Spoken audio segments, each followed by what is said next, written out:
Team. We should have had an acronym for team, Team.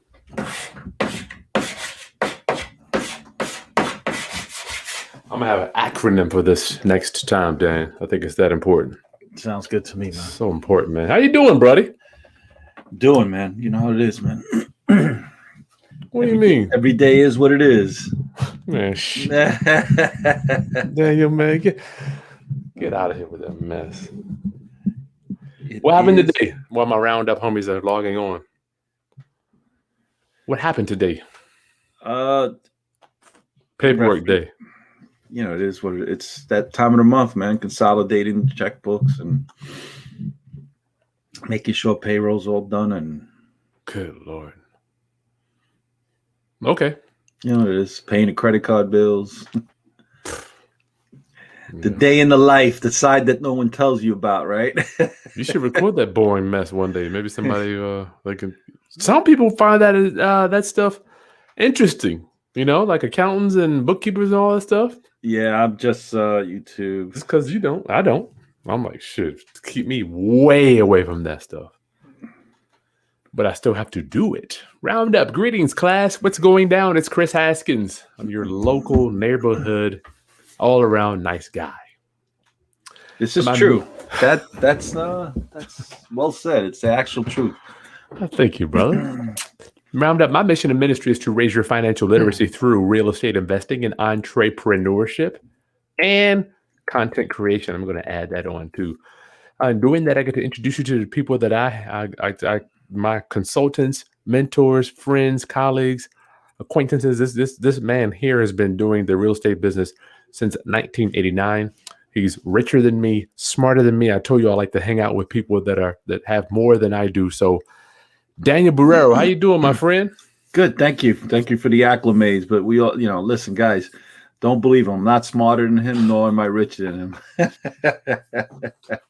Kris is the guy. He's the man. He knows it. Thank you. It's an honor. It's an honor to me amongst giants, right? Yes, it is. It's good to be in the same room as you, Kris. That's right. So today, I literally called Daniel this morning.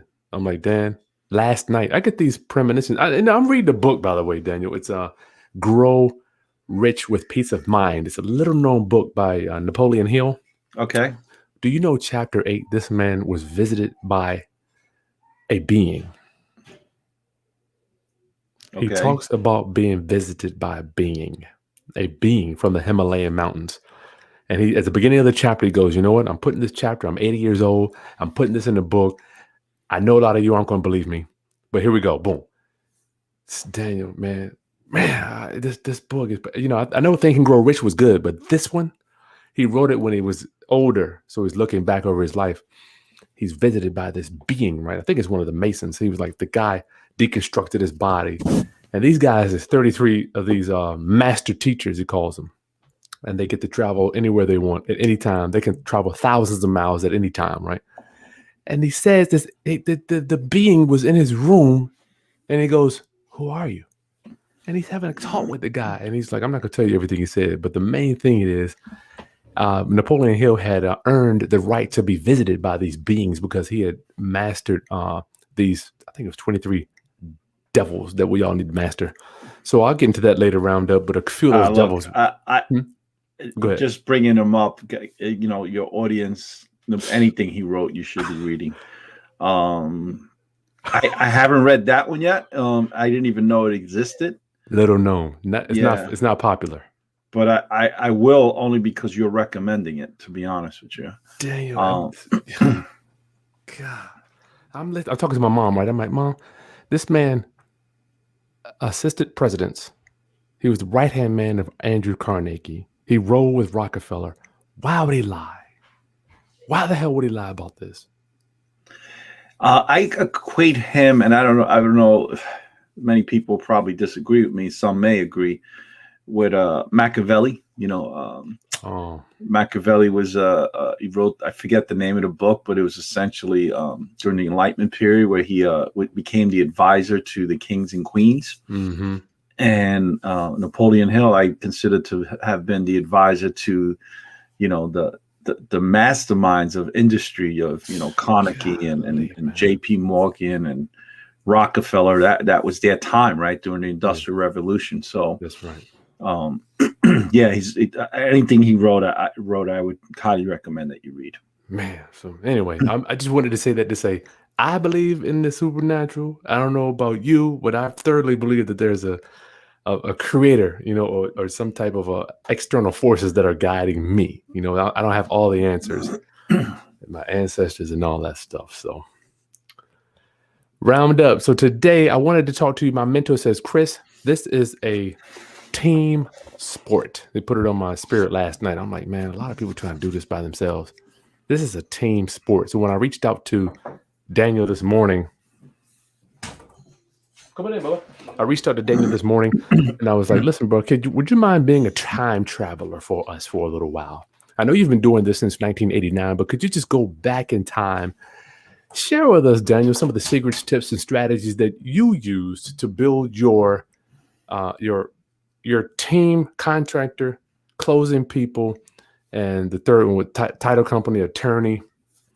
Because you got some secrets. When you asked me that question, excuse me, when you had asked me that question today, do you remember what I said to you? You were like, man, I don't know, just do it. Exactly. So I guess I have all this in my head, but I've never really formulated, guys. I've never really put it pen to paper, right? And Kris is always challenging me in that reference. He's like, well, how did you start this and how did you do that? And well, Kris, I just did it. I mean, it just you just figure it out as you go along. Yeah, right. And so after I hung up the phone with you, I actually started to write some notes down saying, you know what, I think Kris is challenging me again and making me write down certain things. And I did. I actually took out my scrap paper and wrote some things down. Look at that. So because it's already up here, and sometimes I forget that I've already forgotten what most people are still learning. Still learning. Say that again. Stay there for a minute. You've forgotten what most of us have learned, Daniel. What do you mean by that? So in my mind, when I'm looking at a situation, I'm going through, step 1, step 2, step 3, step 4, and then every step there's additional steps below it, right? So, but when you do it every day and you do it on a continuous basis, you don't even realize that you're going through those steps in your mind. And it happens in seconds, right? So I started to write down how I built my team today as a result of the conversation I had with you, and as a result of trying to provide some value in this content. So you want to start? It was 3: contractor, realtor, closing company. Or do you have 3 categories, or do you have just more people than that, Daniel? You have to have more people than that, right? Yep. So it all depends, but it also depends if you're doing this locally within your own environment, ecosystem, I would say, or are you looking to go out of state, for instance? So when you're looking to do this on an out of state basis, and you want to become more efficient, where you can make decisions like this, right, based in hours and minutes, not days. Yeah, you have to have more people on a team. So again, it's all depending on the context that you are that you want to explain this in. So I'm not sure if you want to, but the majority of it is always the same. There's just 2 or 3 more individuals you have to throw into the mix if you're doing it from a distance, to say. I think let's get a core, and then I believe if you start locally in the local market, then we can kind of orbit around doing it on an external market, perhaps. Yeah. So tell me what contractor. Go ahead. Which one you want to start with? I don't normally start with the contractor. The way I started more was with finding the right realtor, right? Realtor. Let's do it. And it's realtor. It's realtor roundup. It's not realtor. Right, realtor. Good God. So, especially in the beginning, right? So, I never got into the wholesale end in the beginning. Neither was there enough. Neither was there, and we didn't have this platform where we could learn how to do this. using and neither was the new technology that we all have available to us today available. And but believe it or not, I still used, my old school format, and I incorporate that with new technology that we use today and that everyone uses. Correct. Yep. So, do I go out and I look for deals that are not on the MLS? Absolutely. But you'd be surprised developing relationships with the right realtor. What that affords you is the realtors most likely will get the phone call first. And if they have an outlet that they know, even though they're going to make a little less money on that commission because the acquisition cost is going to be less selling to people like us, like Kris and I, or if you're on here, if you want to become a real estate investor, of course, you're never going to want to pay market. But they know it's an easy sale, it's quick, and they're going to get back that property to sell again when it's finished and done because they did such a fabulous job selling it to you. So it sounds like to me when you're talking to let's talk about screening realtors, perhaps, Dan. Oh, go ahead. I'm gonna follow you, bro. No, that's the basic thing, right? So now what I normally do, and my partner, who's my brother, first thing we do is we go on to Zillow. If you have an active realtor, Zillow they're gonna be screaming to the mountaintops, their acclimates. All their accomplishments, their closings, how many days on the market, showing how quickly they were able to sell it.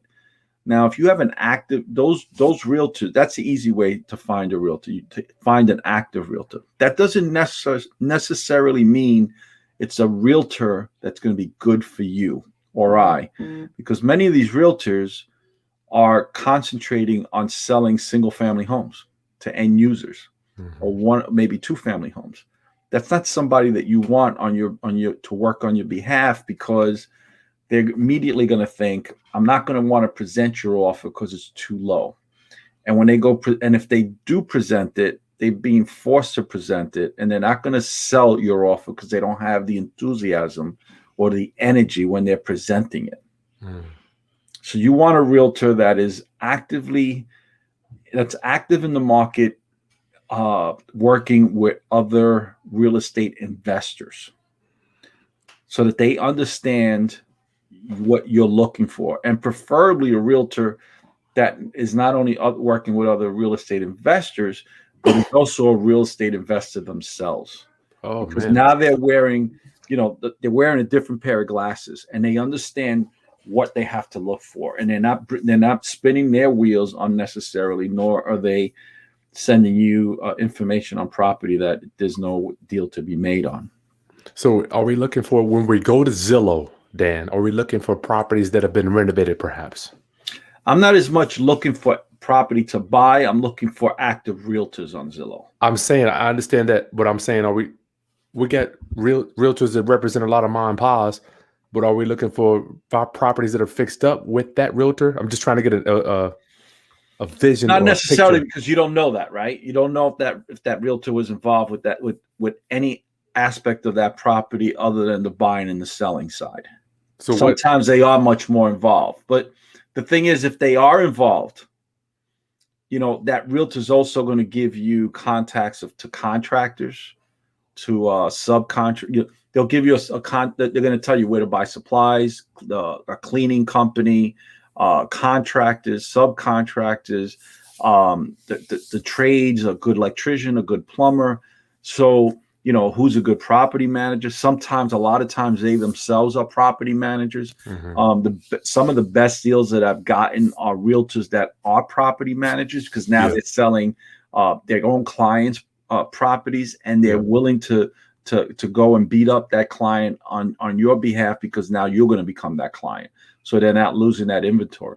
So when I'm on Zillow, tell me where I'm doing. Am I looking for a realtor that has more than one listing, or just give me who am I looking for? You're looking for realtors that have high ratings. You're looking for realtors that show activity, because it tells you how many closings they've had in those zip codes. So when I go on, I'm looking for specific zip codes, and when I click on those zip codes, they're going to give you First of all, you got the realtors you're going to get immediately on top of the realtors that are actually paying to be on top. That doesn't That's what we want to. Is that what we're looking no, for? that doesn't necessarily mean they are the best realtors. They just happen Gotcha. to be spending the most money. You got to go down the line and look at each and every individual single Gotcha. one of them. Gotcha. I'll tell you a quick story. Go. My brother and I, we had 3 major realtors in Florida, in Central Florida. They were, when I say main realtors, they were strictly working just on our behalf. We were doing about 180 closings a year. Good God. And it wasn't fast. We could, these guys were so inundated with paperwork that it wasn't that they weren't hungry enough. It wasn't that they weren't working hard enough, because they were. But we needed at least 1 to 2 more realtors to get up over 200 closings. So, and it was bothering me. So one night about 3:00 in the morning, I got up, couldn't wait. It just hit me that the idea hit me in my sleep, believe it or not. And I said to myself, you know what? While I had a burst of energy, let me do this now. And I went on to Zillow, and I went at every realtor within each zip code that we worked in. I sent them an email. I have, multiple properties I want to sell. Please contact me. And of course, at the time, the person who was dealing with the realtors was my brother, David, who's my partner. And this was like 3:00. Well, no. Yeah, about 3:00 in the morning. About 5:00 in the morning, I must have sent out 200 or 300 emails. And Wow. I didn't email him to let him know that, to expect these calls. Well, at 7:00 in the morning, he calls me up. He goes, what the hell did you do? The phone doesn't stop ringing. Like, what the hell did you do? And I started laughing. I said, you know what? I should have sent you an email. But now I'm half asleep because I finally got I'm only 2 hours into my sleep, right? But out of 300 emails that I sent out, and out of about 90 phone calls that we got, we were only able to get 2 good realtors. Good gosh. And that still work with us until today. Yeah. So wow. it's a very long process. It's an exhausting process. It's a lot of trial and error. What'd you say to him? We just explained who we are. Once I gave them the company name, they knew exactly who we were. Most of them were extremely excited to work with us because they knew the volume that we were doing. Well, a lot of my rounduppers aren't going to be doing as much volume as you, Dan. So what are you going to give our rounduppers that don't do, as much as that? Well, I would just tell them strictly, be honest with them. Tell them this is what I'm looking for. This is the criteria I want. These are the numbers I'm looking at doing. These are the parameters of the deal that it has to be in. If you could find it, send it to me. What happens is, guys, a lot of times realtors get properties that they don't want to put on the MLS. They want to try to keep it in house. The commissions are greater. Yeah. So, and they have they could get some states. All the states have different rules, right? Some states say you have to have it on the MLS within 48 hours. Some say you have to have it on the MLS within 24 hours. It's 48 here. Yeah, if they could get that on the contract before they have to put it on the MLS, they love it. And then, like, literally within an hour after putting it on the MLS, they put down pending. Yeah, they love it, right? Because they've already got the buyer set up. So they're getting the credit on the MLS, they're getting the credit on Zillow, they're getting the credit with the franchise that they're with, whether it's numbers, RA, Remax, Weicker, doesn't matter. And it makes them look good. And it gives them, more awards at the end of the year within the same franchise that they're in. They become platinum status, gold status, and right. I got to push you forward. We have 20 minutes. Mm-hmm. So we're still on the first one. So anything else on realtors? I know you're talking about a lot of word of mouth. Once you get into the business, constantly ask guys. I don't care if it's the contractor. I don't care if it's the title agent. I don't care if it's the attorney. If there's an attorney on the deal, a subcontractor. Everybody knows somebody. Don't think that nobody knows anybody. Referrals are probably the best way. One of the best ways to find, whether it be a realtor, contractor, expediter, architect, attorney, title agent, regardless, always ask. Wow, I didn't think about that. Yeah. Somebody's cousin or family member could give you a heads up. I never even thought about that. Right. Always ask.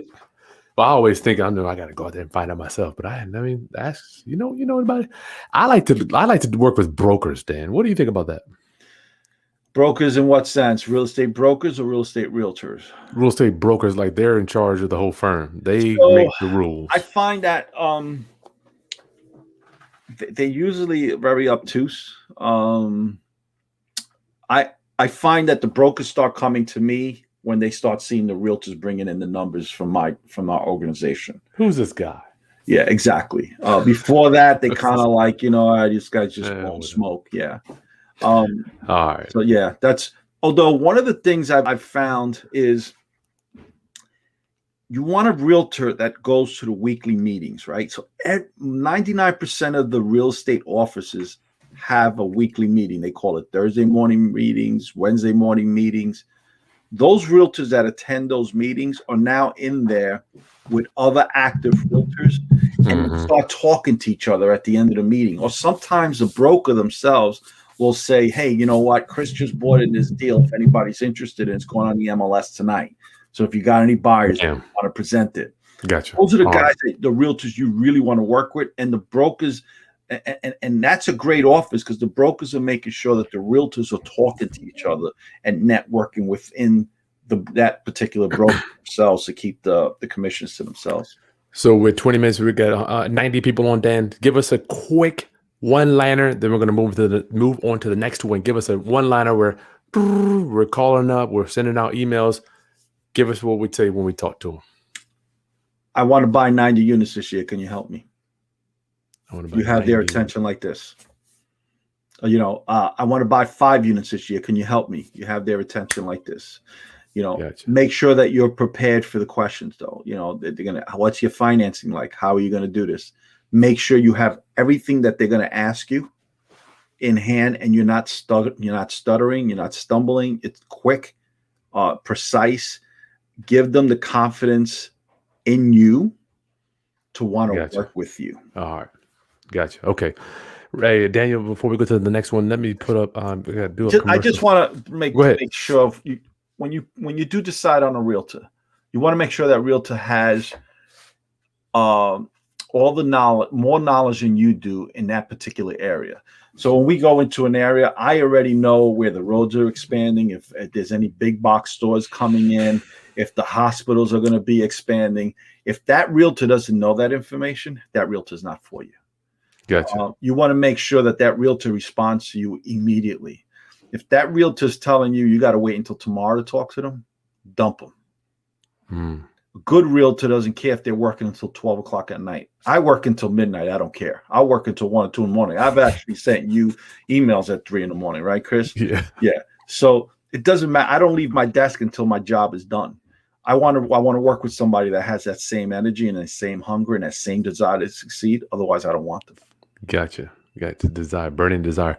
Yeah. Round up. Okay, let me just let everybody know this weekend, this Thursday, guys, I'm going to do my land trust masterclass. Before we move on to our next bullet with Dan, make sure you 4 o'clock. So we're going to go over how to buy properties outside of your name, outside of your LLC.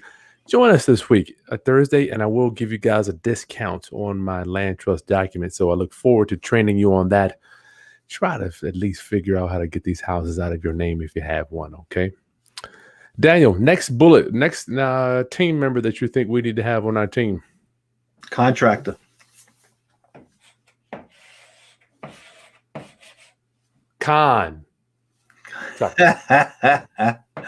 Never looked at it that way, Kris. I'm going to remember that one. What? Yeah. Contractor. So this is a good one. I love talking to you because you have dealt with, I've dealt with a lot of guys, but I'm like, you. First thing I learned many years ago was I never paid deposit up front, ever. Okay, let me stay there.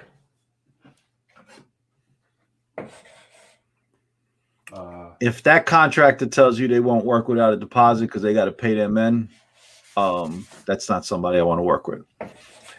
Normally, what my partner and I do, we pay for the material for multiple reasons, so that we don't have to pay a deposit because now that contractor is not coming out of pocket to pay for that material.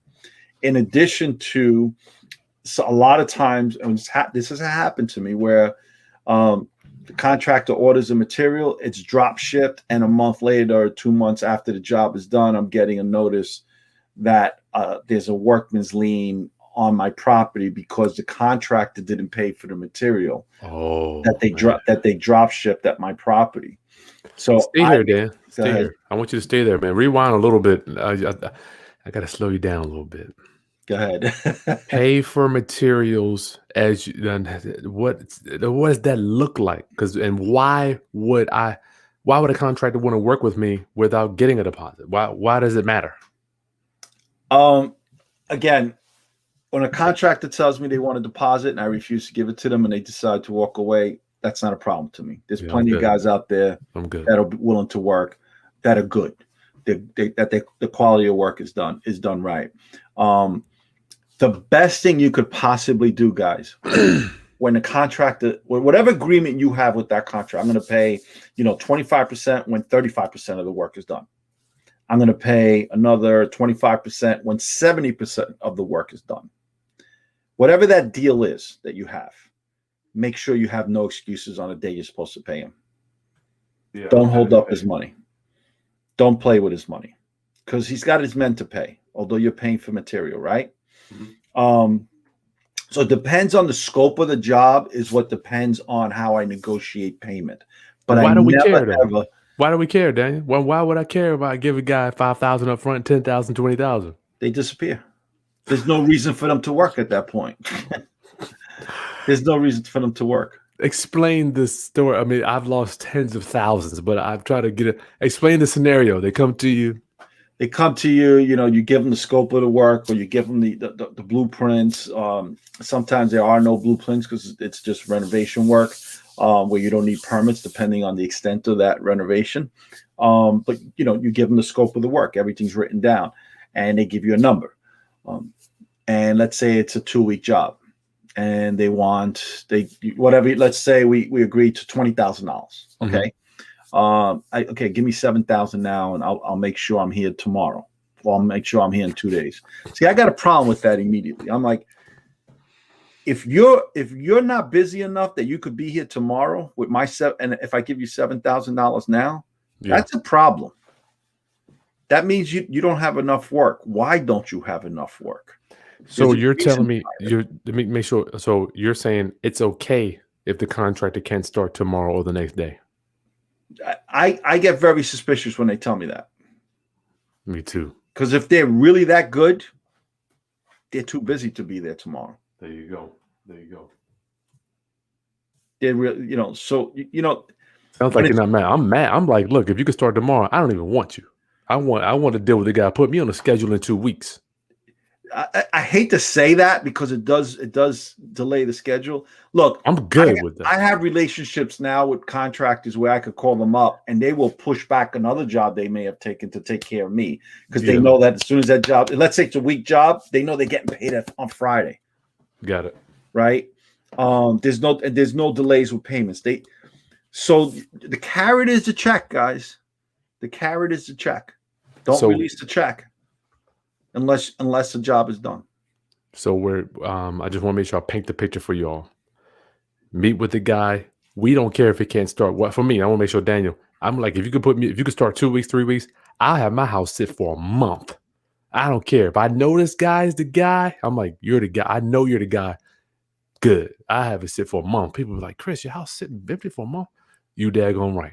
Because I know when it gets in there, it's going to get done. Daniel, are you saying that you don't mind wait? Well, now I know you don't have to wait, but I'm saying for my new investors. No, I still have to wait. I just don't wait as long, number one. Okay. Number two, you don't want to release the money because, again, a lot of contractors will walk away, and that's understandable. I got no problems. It doesn't fit within the scope of how they do business. Not a problem, but this is the way I do business. I don't pay until a certain percent is done. I pay 25% when 35% of the job is done. I pay another 25% when 70% of the job is done. And they don't get any more money until the job is 100% buttoned up. So I want to make sure people understand you're paying for materials and then you're paying labor as it's getting completed. Correct. Get that, y'all. I'll put that here too. Very important, guys. When you buy your material, do not buy more than 3 days up front. You don't want to buy the material that they need for the entire job. If Oh let's say if no, it's a 3-week job, you it don't buy it all the disappears. same week because it grows legs. That should disappear. We all been there, Dan. You got to tell them. I've had them pick my stuff up on the way to drop it off. The stuff they'll drop at another site and drop the stuff off. So yeah, guys, don't. This is a learning process. Okay. But that's why they're here. They're here to learn from people that have lost. If you could, how much do you think you've lost in contractors over the years, Dan? Hundreds of thousands. Hundreds of thousands. When you, my thing is, I wish I could have just sent somebody to college or like help somebody, with all that money. Yeah. Listen, it's part of the business. I don't know any successful businessman that has never lost money. That's true. That's true. So, and anybody who's successful who says they never lost money, either they're lying to you about being successful or not losing money. But there's a lie. There's a lie in there. Contractors, we don't give them deposits up front. I have done it in the past, but the majority, when I'm coming up, you give these dudes $1,000, man. You never see them again, Dan. Yeah. 2,000. I'm like, what do you mean? Can't get them on the phone? And it's shocking when it first happens to you. It is, and it's actually infuriating because they actually robbed you, right? Without even pointing a gun at you. That's what's most insulting. Real smooth. Yeah. They see you coming too. They're like, I'll be 2,000. They're like, they're pushing to see if you're gonna pay it. Guys, with the technology we have today, all you got to do is type in their personal name and their company name. It'll all come up. Yeah. It'll all come up before you even give them the contract. So contractor, don't give it deposits. Don't mind waiting. Pay for materials. Anything else, Dan, you want to cover here? We're at 32 minutes. Don't expect that a good contract will last more than the most they'll last with you is 3 to 5 years. Why you say? Because what happens is either they get overly comfortable and they get overly confident, thinking that they are the person that's got to get it done, otherwise you're screwed. They think you can't survive without them. That's a rough mindset. The other thing is, as a result of that, they start increasing their numbers. So never negotiate your numbers. Your numbers are what they are, and if they can't meet it, then you find somebody else. Mm-hmm. The other problem is life takes over. There's sometimes people get married, sometimes they move away. Illness will come into effect. There's multiple reasons. Sometimes they think they could do what you're doing better than you can and try to go do it on their own. They're saying, well, we're making this guy all this money. Why are we not making ourselves this money? Yeah, you can't stop that one, Dan. You can't stop it. So, a good contractors never last more than 3 to 5 years. You constantly got to be getting new estimates and challenging your existing contractors to meet those estimates, and that's how you meet new people as well. They think you need them. That's right. Isn't it weird how you pay a guy? I'm like, I paid this dude $30,000 over the last few months. Why wouldn't he want to stay with me? That used to mess with me sometimes, Dan. Yeah, it's just life. One of the ways my partner and I have constantly found great contractors, believe it or not, give it to us. Walking the neighborhood and driving the neighborhood.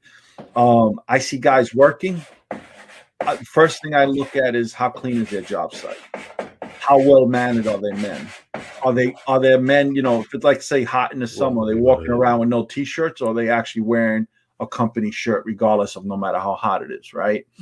Are the guys talking profanity on the job site? Beer. If there's any beer, of course, I would never even consider them because they're on a job site with liquor, right? Yep. And then I'll actually go and speak. A lot of times you see the owner of the property, even if it's an investment property, you could always tell who the owner is. I'll go ask them, listen, how are these guys working for you? This is, I introduce myself. This is my name. This is what I do. And not only am I introducing myself to the owner for the sake of inquiring about that contractor, because they're going to tell me the truth. The guy's a schmuck. This is my problems that I'm having with him, or he's great, right? And at the same time, you now created it. You just increased your network, where now you're dealing with someone else in the business just like you. You never know if they're going to have a deal that they can't handle. They're going to call you up on, or they took too much inventory for their capital. Mm-hmm. Introduce yourself. Nothing could ever come wrong of it. I like that, Dan. Walk the area. Mhm. We drive the areas when I was looking to start new construction. I just drove the areas to see who was building, who had dumpsters out there, and then just go introduce yourself. Yeah. Okay, contractors. So our next team player, let me go pay some bills real quick. Dan, round up this coming Thursday. I got my land trust masterclass. I will give you a discount on my land trust document packet. I'm going to show you how to stop putting houses in your name when you buy them and in your LLC names without using an attorney, y'all. This Thursday, 11 o'clock. I'm sorry, 4 o'clock, February 11th. Next team member, Dan. Property manager. Assuming you want to have a property manager. I manage my own properties even from a distance because I have guys already. My contractors, if something goes wrong, there's really not much that go wrong. Most of my properties that I have from out of state are condo units. So after we renovate the units themselves, I'm not concerned about the exterior windows, roof, gardening, landscaping, pavement, sidewalks, because that's all taken care of with HOAs, right? But I am concerned about the inside of the unit. So what could possibly go wrong? A leaky faucet or toilets running. That's so mine. I call one of the guys that's on one of my jobs. He goes over that morning. It's done within the hour, right? It's just nothing major. So I don't have a property manager. However, I do use property managers to rent my properties. Okay. Picking the right property manager, you don't want somebody that's lowballing what their monthly fee is, because at the end of the day, they also have overhead. They got payroll, they got office space, they have insurance, they have cars that they got to pay for. So the fees is a big thing. You don't want somebody that's going to give you want market fees. You don't want a discounted fee. Precisely. Well, I don't really want market fees. I'll take a point or 2 points below, but I don't. If someone comes to me with 4 points below the market fee, that's a problem, because you're going to lose service somewhere because they don't have the resources to maintain those services. Sound like they don't have the infrastructure set up either. If they're not paying those people. Exactly. So you want to negotiate your fees, but you don't want to negotiate. Everyone's still got to make a living, is what I'm trying to tell you guys. There's always got to be enough meat on that bone for everyone to eat. Otherwise, if 3 of you are eating and 2 of you are starving, someone's going to suffer the consequences. Yeah, you're right. I can't do that. Yeah. I want you to make money. So Dan, here's the thing. I've had horrible nightmare experiences with property managers. How are you finding these good people? Believe it or not, so when we sell to individuals and they ask us, do you have a good property manager? What we've done, although we've never had a need for it, I would give one of my condo units or one of my townhomes or even a single family home to maybe 5 to 7 different property managers in that area. And whichever one over the year performed according to the way I would perform, is the one that I would actually pick then to recommend, because I hated recommending any profession that I haven't used. Yeah. But most of them, I got to tell you the truth. No, I shouldn't say that. About a third of them did well. The other 2/3 didn't. And I found that the 2/3 that didn't was because they didn't have the resources or the infrastructure to do it well. It wasn't that they meant to not do it. It wasn't that they were incapable or meant not to do it well. It's just they just didn't have the infrastructure or the resources. And one of the reasons why was because they didn't have the income coming in because they negotiated their fees too low. So 2 out of 3, Dan, that's some pretty bad number. You're saying the same thing I'm saying. Yeah. 2 out of 3 is bad. Yeah. So again, guys, one of the, if you have the right realtor, she's going to direct you to the right property manager. If you have the right contractor, he's also going to direct you to the right property manager. Your title company person will direct you to the right manager. Your cleaning lady, believe it or not, the people who come in and clean the property for you after the renovations are done, they will direct you to the right property manager. Again, ask. You'd be surprised. Who's referrals? Who knows who? The other thing is, before you even decide to talk to whoever's a referral is, look them up on the internet. Type in their personal name. Type in the company name. A lot comes up. You'd be surprised. Go onto their Facebook pages. I don't want a property manager that is going to on their personal Facebook is sitting there every weekend with a bong in their hand and a bottle of Johnny Walker Black. Yeah. That tells me a lot on how they're going to run their business as well. So for somebody that's completely new, what would be the first step for them, Dan? Besides reaching out to and asking for referrals, is go online into that particular township and or city, look up property managers, and then there's always reviews on Google, and Reviews. I would go according to the reviews, assuming in addition to asking around. And then when you meet them, if they don't have the same values as far as business wise as you do, don't hire them, because it's not going to work. It's like picking someone to marry. You're in a relation. This is a relationship for the next year, guys. Do you want to be in a miserable relationship? Whether Any it be with your specific realtor, your property manager, contractor? your Yeah. contractor. I've had nothing but bad experiences with property managers, Dan. Anything, questions that you recommend when you sit down with them to say, hey, boom, boom, boom, boom, boom. How many units you own? How many units do you own? Do you own? That's a good. Don't tell me never how to thought my that. business if you haven't owned your own business doing what I do. How many units? That's my Thumbs first up for that question one, I y'all. ask. That's the first question I'll ask them. How many units do you own?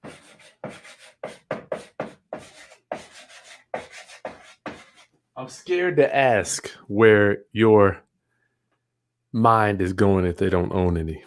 I won't even consider them. Thank you. Have a nice day. That's it. Thank you for your time. This ain't gonna work out. Give us a thumbs up in the video description for that one. I would never have thought to ask, because no doubt of them, a lot of them are just property managers, which is that's not okay in your book. No, it's That's crazy. I will not have a realtor work on my behalf if they're not also real estate investors. Gotcha. Because they don't understand my mindset. They don't. And half the battle is selling the offer. When I go in, I'm the market value is 500,000, and I'm offering you 4.25 or 390. I need that realtor to go in there and sell that offer. I want that realtor to have my thinking cap and explain to that seller why my number is that low, but also explain to the seller, Dan Borrero is going to close in 2 weeks. Dan Borrero is going to close with no inspection. It's regardless of whatever's wrong with the property, you're closing, with the exception of any cloud on title. If there's a cloud on title, then that's an issue. But if there's no cloud on title, with Dan Borrero's closing, there's a value to that. Gotcha. All right. So we got our property. How many units do you own? I think that's a beast. That's going to get me in the door, out of the door. Okay. We have 40-something minutes, got 160 people down here. Roundup, thanks y'all for joining us. I'm hanging out with my boy, Dan Borrero. The man has been in the business since 1989. I got 40 minutes, a few more minutes, and then we're going to get to Q&A. Roundup this Thursday, I got my land trust masterclass. That link will be in the video description. I'm going to give you 25% off of my land trust document packet, and that discount will last until Thursday. So go ahead and get registered up for that. It's free class. All you got to do is show up. What else? Oh, I forgot to even tell y'all about the foreclosure summit. That's also in the video description, y'all. If you want to join us for the foreclosure summit, I'm going to teach you how to buy and sell buy foreclosures. You can do whatever you want after you buy it. How do you locate it? How do you bid? How do you win the bid? And I've got my attorney, Bill Brunchick, my friend Bill Brunchick's coming on to do some training on the legalities as well. So, Dan, one more member, or how many members we got left to the team? No member is just to get back, you want to also ask your contractor if he's worked with any public insurance adjusters. Contractor, public insurance adjusters. Why is that, Dan? Guys, contractors that have experience working with public insurance adjusters tell me that they understand, 1, the quality of the work, 2, cost factors, 3, how professional they are, because the owner of that property will never get paid the right amount of money from the insurance company if the work's not performed correctly. So that also gives me an indication of the quality of work that they're going to provide. All right. Okay. But the next person I would tell you that you have to create a relationship with is finding the right insurance broker, especially if you're looking to do multiple properties. Insurance is a nightmare, and you constantly got to shop that policy because they're constantly going up. If you don't shop that policy every 2 to 3 years, you're screwed. Have you not experienced that, Kris? Oh my God. I saved, you know what, about 10 years ago, I got a new deck page, a new policy, a renewal. Shit went up 50,000. I'm calling. I'm like, why you got me covered for 180,000 when it only cost 100 to replace my? I'm sorry, it was 100 and yeah. Why you got me insured for 155,000 when it only cost 95 to rebuild this thing? Oh, whoa! We got to change that. They don't even care. They don't even care, Dan. They don't. They do not. What I normally do is I try to keep whatever. So we have properties in Florida, New Jersey, New York. So all my New York properties, I try to find a broker that's going to value my business, understands I want to shop not the week before its expiration, at least a month and a half before expiration. I want an insurance broker that's constantly communicating with me, that's going to call me instead of me calling them saying, let's review my policies again. Let's make sure that we have enough liability. Let's make sure that we're not over covered with, for instance, the replacement value. Mm-hmm. Let's make sure that we have, like in the state of Florida, there's a lot of issue with mold. I want to make sure that I have correct coverage for mold and water intrusion. So I'm constantly reviewing them, and then I'm constantly shopping them. If my broker is not willing to shop that policy every 2 years, I'm going to go find another broker. But the reason I want to try to use one broker is because when you have multiple brokers with multiple properties, your life is miserable. Yeah, you don't want to do that. Yeah, it's incredible. It's playing musical chairs. How do you remember? How can you even remember what check goes where? Who's got the policy? I have an Excel sheet for every policy. I used to do this, but now I just try to keep. I used to go whoever was cheapest for this, whoever was cheapest for that. At the end of the day, I ended up losing money, so I try to keep them all under one house. Yeah, that's. But I always challenge that broker. I'll let them know. Listen, numbers aren't coming in right. Would you like me to go and shop it around with another broker? And then you'd be surprised what happens. Daniel, let me ask you: do you have, on a personal note, do you have an umbrella policy as well? I do, but remember, the umbrella policy will not cover the company, right? And the umbrella policy would only cover so many properties. So when I first started and I had properties under my personal name, I had a $4 million umbrella policy. But after 10 properties, they kicked me off. So what do you have now? I need to know that. What do I? So but now everything's under LLCs, right? Because as time goes on, you become more educated and you learn more. So everything's under an LLC or a corporation. So no, for those, I don't have umbrella policies. But of course, for my car, my personal home, things like that, we do have an umbrella policy. So insurance broker, and the last one,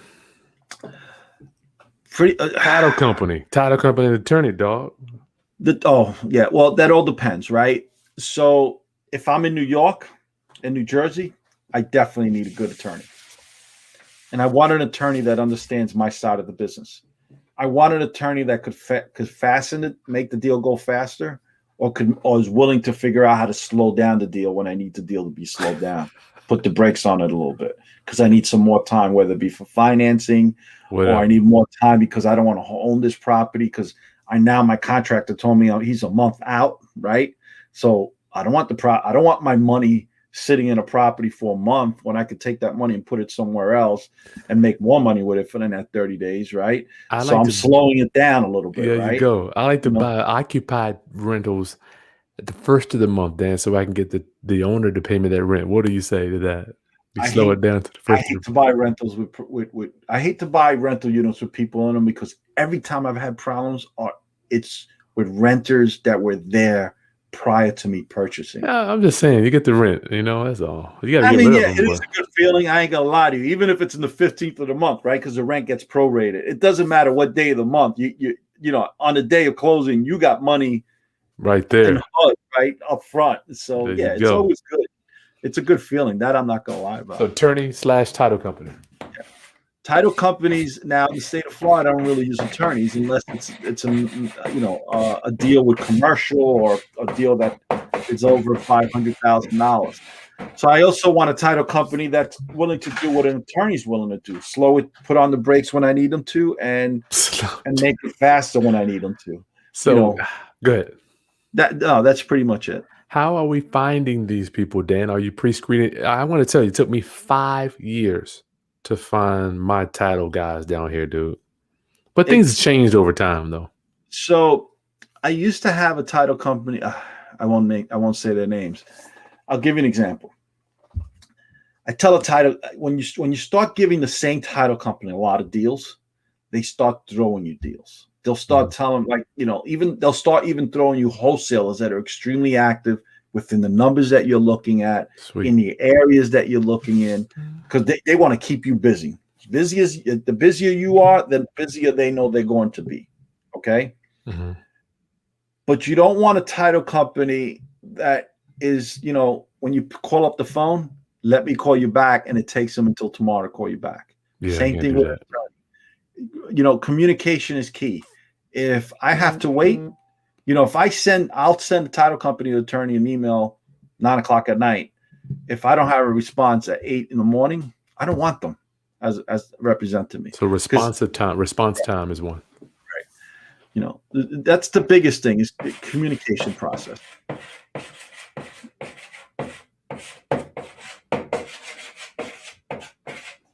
Well, Dan, for new people that are looking, from my experience, it's been kind of challenging for them to find investor-friendly title companies that'll do wholesale deals and the creative financing type of transactions. That's a trial and error process. Can you give them something to help them with that? Because people think, well, I talked to 3 or 4 and they can't do it. Help them just to get over that hump. All a matter of just keep calling until you find the one that can. I mean, it's just life. I tell people all the time, it's always like, the pretty girl at the dance. She's never dancing because all the guys are afraid of getting rejected, right? I was a guy who wouldn't always ask a pretty girl to dance. But me too. I'm like, what I got to do? Because they're always going to say, yeah, because they want to dance and nobody was asking. So ask a lot. I think people have a picture in their mind where they're going to walk into this title place or attorney, and it's going to be a match, and they're going to just ride off in the sunset, and they're going to be dealing with them. I hate to say this, and I'm not trying to be insulting, but attorneys are very arrogant. And if I feel in any sense that they're talking down at me or trying to show me how much smarter they are than they are, they all do that anyway. I will not give them my business because there's already a challenge to our personalities. It's not going to work. So for me, Dan, let me ask you, I got referrals from my lenders for good title companies. That's where I was able to say, find the good people. Again, and you got it because you asked, right? It's ask your realtors, ask other attorneys, ask other investors.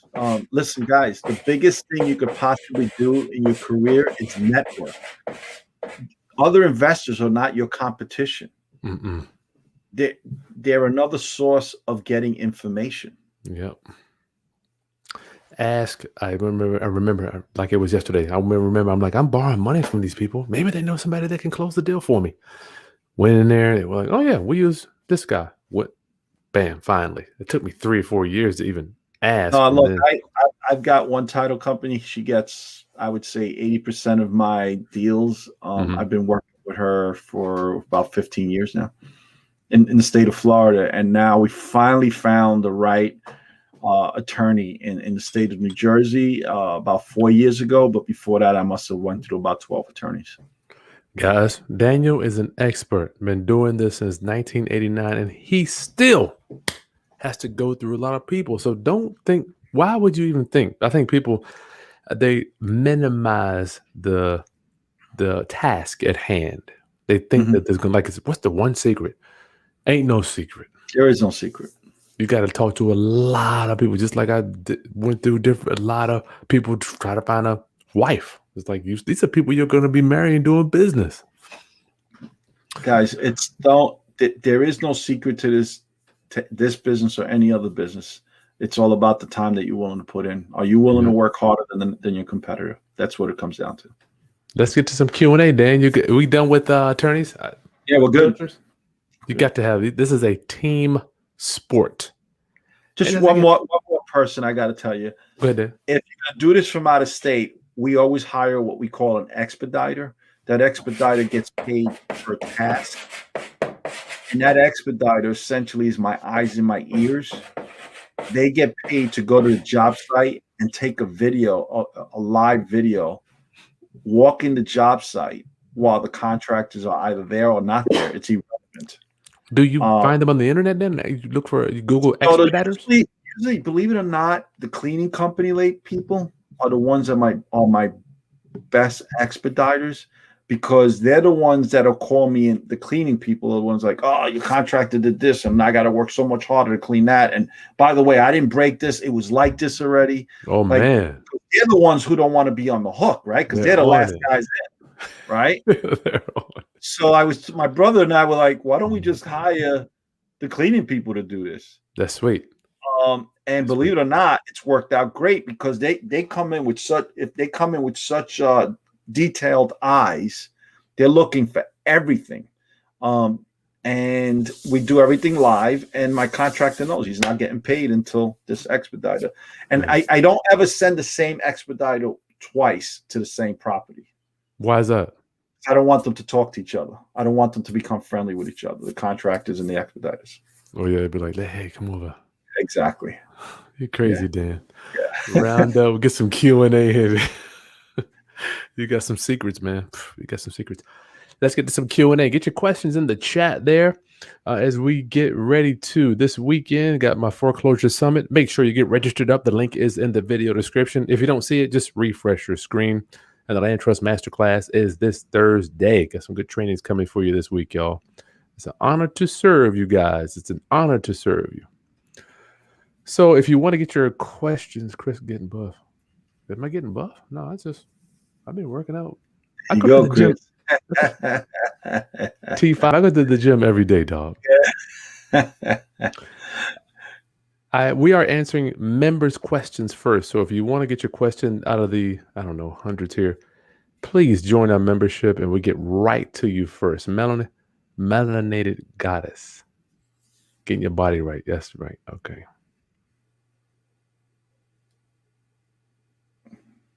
Somebody's listening here to Prince. Oh, that book. Yeah, y'all got to, man. I will do that for the book thing. Somebody said they like the Machiavellian, huh? Yeah. Great book. I actually read it when I was in college. Didn't appreciate it. You never appreciated it. I never read it again in my 40s and loved it after that. You never appreciate it when you're younger. You're like, what am I doing? I don't read this mess. Exactly. Company name. Dan, what is your company name? You can find me on the DanielBorrero.com, or you can go to USALandVentures.com. But if you follow DanielBorrero.com, it'll take you right to the company page. It'll also take you to my YouTube channel and Facebook, as well as Instagram. Yep. We got 165 people on here. Dan, let's give them some good stuff. Dan, get your questions in. Candace wants to know, when you say keep it in-house, what do you mean? I think she is talking about when we're referring to contractors, Dan. Not sure which he's referring to be honest with you. Well, you can say your contractors are in-house. Well, yeah. Well, essentially, we try to keep them so busy. It depends. So the ones in Florida, we try to keep them so busy that they don't really have time to take anyone else's contracts. So that stays pretty much in-house, but especially our realtors, when we're rocking and rolling, if it means like right now, so we're down to 2 in-house realtors in the state of Florida. I don't need the 5 and 6. I needed, 3 or 4 realtors. years ago. Okay. Because the numbers just aren't there. They're not conducive for fix and flips. They're more conducive for long-term holds. And those, as a result, we're buying less. Gotcha. In-house means, what does in-house mean? I guess, does that mean that they just work with you, Dan? Pretty much. I try to keep them so busy. They're independent contractors. They all get 1099s, but I try to keep them so busy that they don't have time to go work for anyone else. I got you. So busy. Justin Henry says, this is great info. Just added a realtor in Florida to his team. Good for you. Yep. Good for you. Grow then, yeah, your materials will grow legs if you They have sure do. shit, man. You come be like, well, I thought I bought 50 sheets of sheet rock. Yeah. Uh, It's not the heavy stuff that disappears. It's like the two The by wood, four. yeah, wood. You know what? I remember when I was younger, I would see the Mexicans, not say that it was just Mexicans, but the guys would show up with a truck with all this material. They'd be like, Yeah, man, dude, what you got? How much you got? 500? How much you got? How much you got? exactly. I didn't know they were taking the shit from somebody else's site, Dan. So when I was a kid, my father owned a building up the corner. He had one property. It was oil heat. So he Mhm, would make me go stand out in the cold while the guy was pumping the oil from the truck into the tank and mhm, watch the meter. And I'd be like, why am I got to do this? Right. Because then the guy comes in and says, all right, this is how many gallons we pump. This is what you got to pay. It's this much per gallon. mhm, Well, I quickly realized what would happen is that same guy would go around to other landlords. They ordered 500, they ordered 150 gallons. Well, he'll mhm, dump 145. The mhm. next guy ordered 200 gallons. He'll dump 190. Because on What? your meter, you can't really tell that 5 or 10 gallons, right? When Get out the of homeowner. And at the end of the day, he would come back to my father and tell him, I've got 100 gallons. If let's say if it was $2 a gallon, now he's going to give it to my father for $1 a gallon dollar. because he's got to get rid of 100 gallons that he robbed from 10 people 5 gallons. He had 10 gallons there. So it's part of the business, guys. These dudes hustling, ain't they? You know what? I know the cement guy does that. Yeah. He has cement. He's driving around. At the end of the day, he's got Yeah, man. because the contractors will order 4 yards, right? Because they're telling you you're going to pour 4 inches of concrete. But now they only pour an inch, rather 3.5 inches, or that half an inch of concrete could add up to another 2 yards that they could finish another job with. That they, charge that other homeowner for the 2 yards. And they don't even know. They don't No, even know, that's why Dan. I go there. I got my measuring tape. I'm measuring 4 inches. Yeah, Man, I'm watching you pour. They have a little meter as it comes off the truck. that's I'm like, right. man, shoot. Let me see. You gotta anyway. Round up. This is good information. You listen to guys like us. We've been doing it shoot together, Dan. What is that? Almost 50 years. Sheesh. Probably. Yeah. Round up. Get your questions in, man. This is some I good got to stuff. tell you to your audience. Everybody wants their hands in your pocket. Oh man. That's the biggest. Even to the Everybody, city. The city doesn't wants. matter who it is. Everybody who wants their hands in your pocket. Your Yep. contractors, your realtors, your title agents, your attorney. Everybody. City, state, federal. So keep your hands in your pocket You so that they better. can't take them. 170 people, Dan. Moin to the city. Moin the city. How much over budget do jobs end up, Dan? I know for me, every one of them. Um, it doesn't happen as much with me because Well, you. but we're estimating. I'm also putting into my estimate. So the older the home, depending on the extent of the work, I'm adding. Depending on the age of the home and the extent of the work is what I extend. It's what I add extra for. You're Uh, already adding it in. correctly. I think you mentioned that the other night when we were talking on Instagram, I believe. Yep. Well, I mean, I just imagine the renos you deal with. I mean, good God. The older the home, you're going to have more difficulties with asbestos, especially if you're in any of the cities, or lead or galvanized pipe, Yep. especially if it's pre-war construction. If it still has the old struck light up on the walls, you got to assume that it's galvanized. You're going to assume that there's lead behind there. You're going to assume that there's asbestos. You got to Yep. assume these numbers when you're trying to figure out if the property's worth buying, right? You got to add those Add additives. it Now, up. if it's not in there, then that's more profit. But you have to always assume it's going to be in there. Add it up, especially with foreclosures too. Just assume that is all. You got to do it all. That's right. Marianne says she found all her contractors driving the neighborhood. Good for you. Good way. Yeah, it's a great way to find them. Great way to find them. Hey, Danny. Central Florida has a bunch of contractors that are crooks too. Pay deposit and they'll show how great of a magician they are. And they sure are. That doesn't just mean for the Central Florida. I have a lot of units in the Central Florida. I do a lot of business in Altamont Springs, Winter Gardens, Winter Springs, Hmm. Point Siena area. I'm going to tell you that they all disappear, and that's one of the reasons why I never pay. I think we all learn not to pay up front. Dan, you're awesome. MTTM Book Space. Thank you so much. Thank you. Thank you. Thank you. We're here to serve. Dana, we're finding that window and floor companies are asking for half down before ordering starting. Should we pay that, Dan? Tell them That's about different. windows now, too. So Windows, yes, because they got to get that manufactured and they have to also make a That's deposit. materials. That's material. We're talking about labor. Tell them, Dan, what you're talking. Make sure you break that Talking down. about the labor side, right? So for materials, of course, I'll pay a deposit, right? Flooring, yeah, I'm going to pay the deposit because I'm actually sure that it's actually delivered that same day Yeah. or the next day, right? There you go. And what I normally would do with that is I'll put it on my credit card. So if there's any dispute, I could always have the credit card disputed on my behalf. There you go. Smart, man. I won't pay that with a check. No. Pay for materials. Let them work up to the labor. That way you're walking in, you're ahead of the game. And if they're not willing to do that, if they're not willing to pay their guys a week, even just if you don't know them, just see if they'll work a week. What do you think about that, Dan? Again, if it's a week job, I tell them all the time. I says, why do you want to deposit if it's only going to take you a week? You're going to have it. We start on Monday, and it's only going to take you a week. On Friday, you're done. You got your money. Yeah, that's good. So, going to the city. Do you have a penalty fee for contractors and agreements, Dan? Depending on the extent of the work and depending on the contractor themselves and my history with that contractor. So I've got a contractor. The guy's exceptionally good. I mean, his attention to detail is phenomenal. Better keep him. Problem is, he's so damn busy. He holds me up sometimes. Yeah, he's gonna be busy. What do you do? He doesn't know how to say the word no, and as a result of him being a nice guy and not being able to say no, he takes on more work than he could possibly handle within the time span that he's supposed to finish. Sometimes, so with him, yeah, I'll put in a penalty, but I also put in a bonus if he finishes it before time. Sweet. Yeah. Smacky faves. What are y'all doing with these names? I'm a broker, investor, and owner. It feels good to be able to see things from all angles. Absolutely. And kudos to you, because I'm sure you're able to help your real estate investors so much more than just a realtor that has absolutely no experience as being an owner. Yeah. Hey, send me smacky faves. Smacky faves. Send me a message, kris at krishaskins.com. I'd like to get your opinion on if you're a broker, investor, and an owner. That's kind of like your brother's not a broker, though, is he? He's a realtor.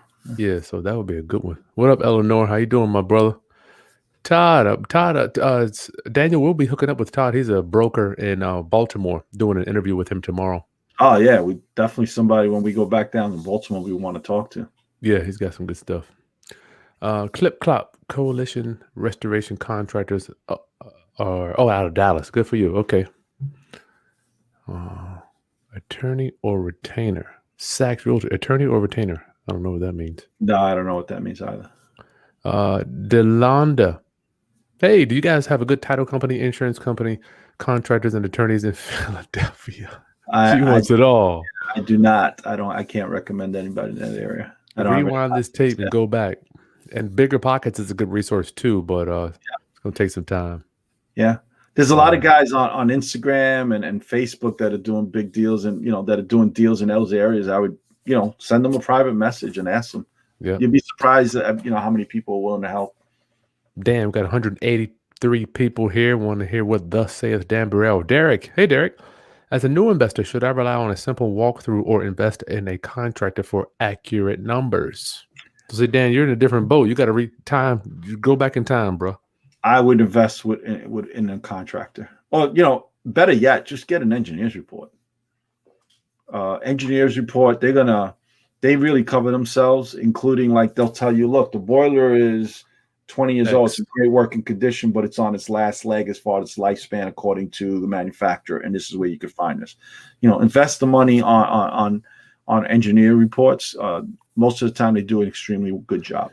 So when you say engineer report, are you referring to like a home inspection? Correct. Well, here in New York, we call them engineer reports. Yeah. Good God, y'all fancy men, New York people. Derek Lewis. Guys, if you want your questions answered first, just join the membership. It's less than a cup of coffee for the month. TY, I've been wrestling with this one. GC or get the subs? Yeah, I'm GC, man.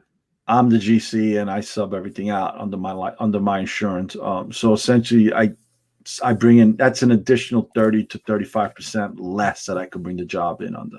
You can, Yeah. but Dan, how in the hell do you manage all? But okay, I You got see to you. remember, I have a partner, right? So my partner is the one who actually deals more with the contractors than I do, Uh uh, huh. depending. So if it has to do with the state of Florida, New Jersey, David handles that.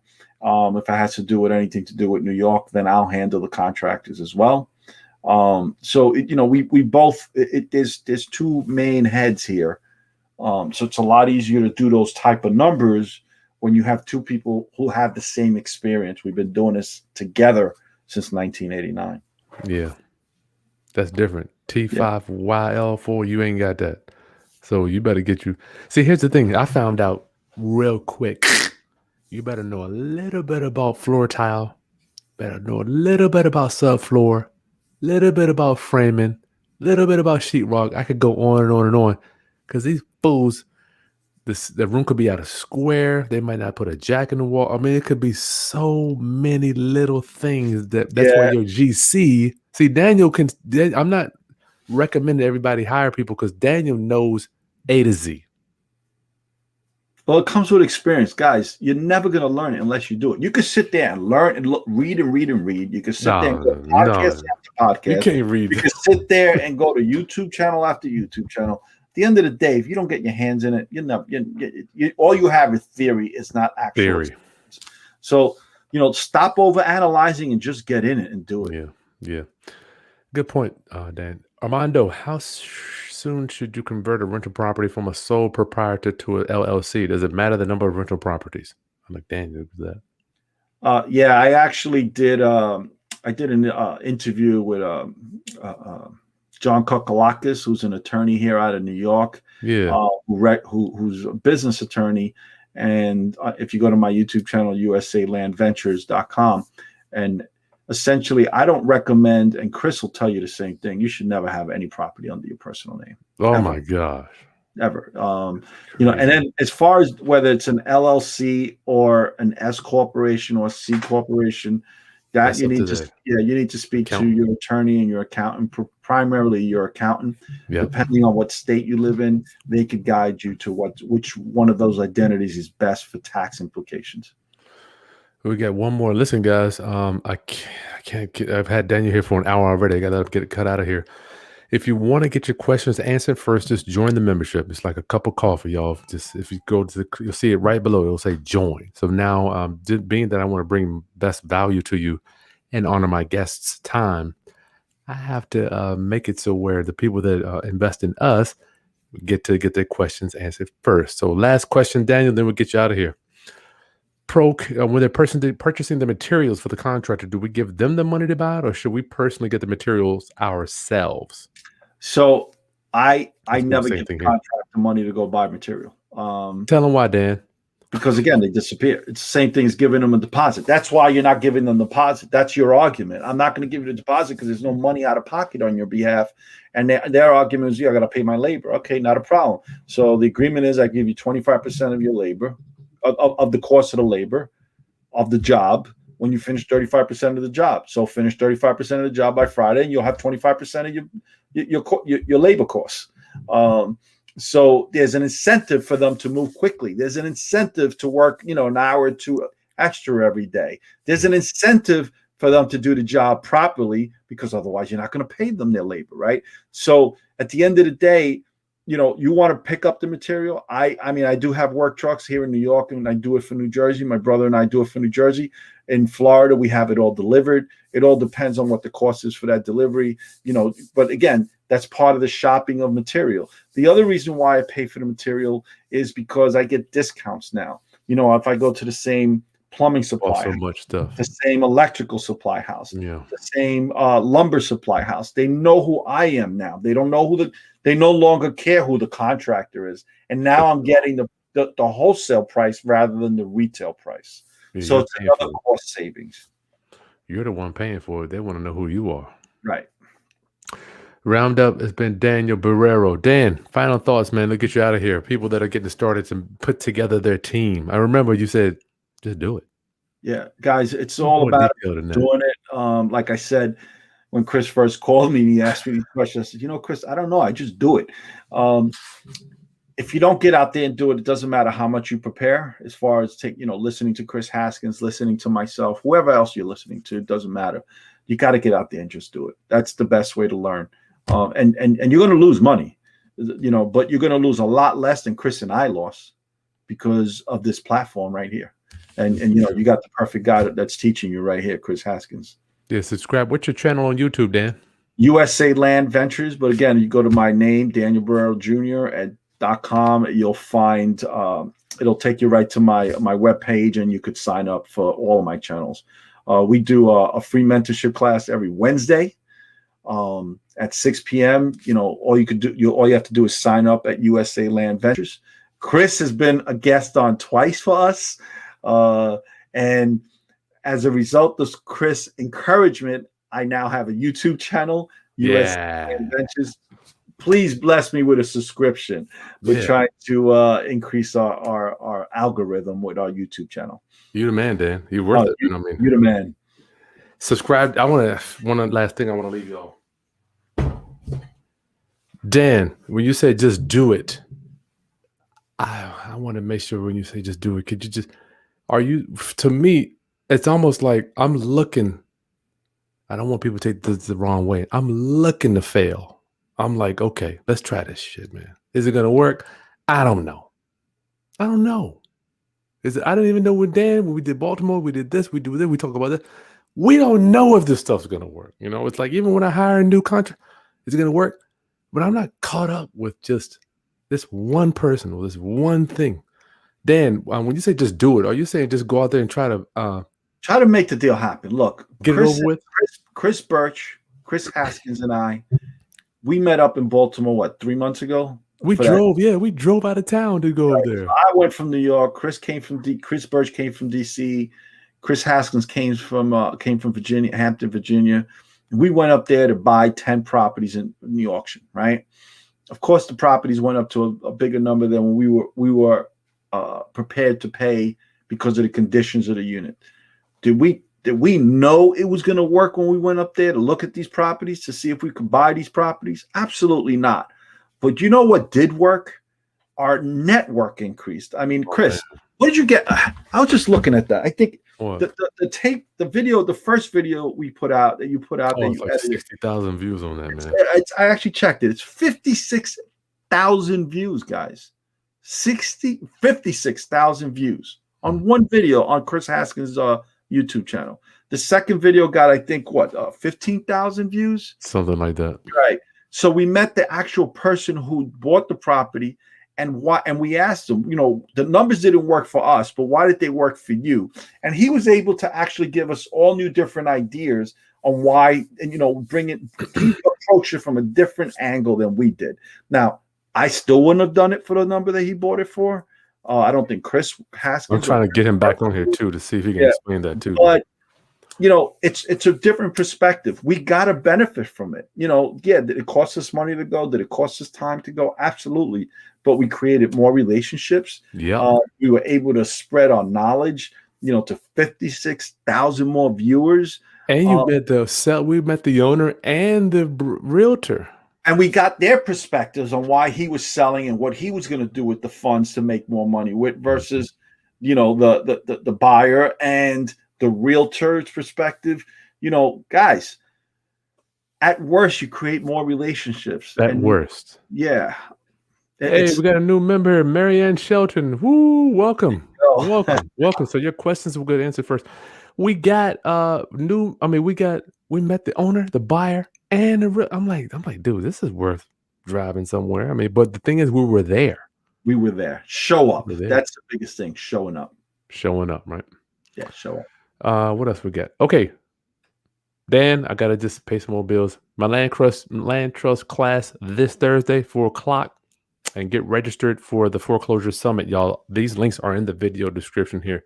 Dan, it's always an honor to talk to you. Oh, man, the honor was mine. Thank you for having me on, Kris. I love doing these things with you, man. Anytime you need to fill in a spot, feel free to give me a call. your audience is always the best. They're always They are, coming up man. with great questions, and They I are. can't say anything bad about them all.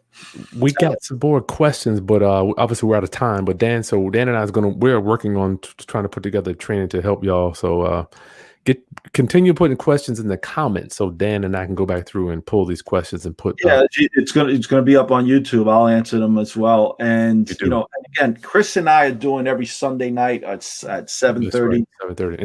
on my Instagram channel, USA Land. It's USA_land_ventures, which is also at my website that you could go to just by clicking on DanielBorrellJr.com. We do that every Sunday at 7:30, and we're just talking real estate. Any questions you want to ask, you could ask us. Yeah, I wish I had somebody that I could have. One of my mentors just recently died last year, man. So it's like, man, you guys got. I'm trying to get it out of you as much as I can, man. I don't want y'all to take this information. It needs to be spread out. Guys, every Wednesday on Instagram Live, join us. Last thing, Dan, remember when I met you? I'm like, you do what? You got what? And you don't got a freaking check. Yeah. So when Chris met me, what is it, a year and a half now, Chris? Huh? Yeah. What a year and a half. And he said, "Will you come on my YouTube channel?" I was like, "What do you do on YouTube?" And he started telling me. And that night, I was like, "Yeah, let's try this." And with Chris's encouragement, I've started my YouTube channel. I think I only had maybe 3,000 followers on Instagram. I'm almost at 18,000 now. Holy cow. You're a big deal. So, guys, I've got a lot to thank Kris Haskins too for his encouragement on pushing social media. All right. Like the content, smash that thumbs up down there and share with any other investors that are needing to put together their team. This is a team sport. This is a team. Just remember that. If you can't do it, you need the right team, you need the right workers, and most importantly, thank them. You'd be surprised. Pay them. Christmas. Yes. Yeah. Be surprised how far an honest and sincere thank you will take you. Man, it go a long way.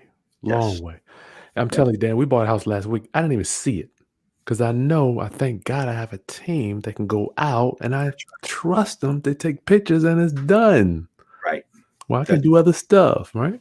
That's right. Okay, Roundup, I love you. I'll see you on the next video. Make sure you join so we answer your questions first. We got some phenomenal guests coming up and the book club. I'm working on getting Dennis Kimbrough, the book club this month. This is Think and Grow Rich, a Black Choice. If you missed a Saturday, so if you want to join that, just go to krishaskins.com or chrisbookclub.com. We'll be discussing that. I'm working on getting him on so y'all can ask questions. Roundup, I'll see you soon on the next video. Peace. Take care, guys. Take it easy. Good night.